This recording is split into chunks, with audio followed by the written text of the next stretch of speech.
រីត្រីដ៏ជួយចិត្តដិតអារម្មណ៍នឹងការប្រកួតនៅរីត្រីនេះបានត្រឡប់មកទៀតហើយបងប្អូនបាទគឺជាយប់គូប្រកួតនៃ English Premier League សប្តាហ៍ទី27នៅក្របខ័ណ្ឌ English Premier League នេះតែម្ដងបងប្អូនបាទយប់នេះបងប្អូនបាទយប់នេះ Everton ត្រូវប៉ះគ្នាជាមួយនឹងបិសាចក្រហម Manchester United បងប្អូនបាទចាំមើលតាក្រុមទាំងពីរនេះទៅជាយ៉ាងណាបាទ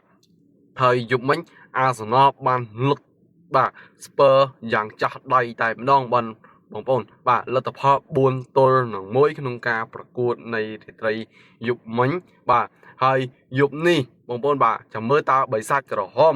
អាចនឹងស៊ីអេវ៉ាតុនបានប្រមាណគ្រាប់ក្នុងការប្រកួតនៅរាត្រីនេះព្រោះទឹកដីរបស់បាទអេវ៉ាតុនផងដែរបងប្អូនបាទហើយយប់នេះអេដមីនក៏មានតម្រុយគូបាល់ច្រើនបាទមកចែកជូនបងប្អូនលេងកម្សាន្តទាំងគ្នាហើយពិសេសក្នុងការប្រកួតនេះមានតែមួយគូទេអេដមីនដាក់នៅក្នុងត្រាំងនៅក្នុងវីដេអូនេះកុំភ្លេចទស្សន៍ទាយលទ្ធផលនៅខាងក្រោម comment ទាំងអស់គ្នាបាទក្នុងការប្រកួតនេះបើចង់ដឹងថា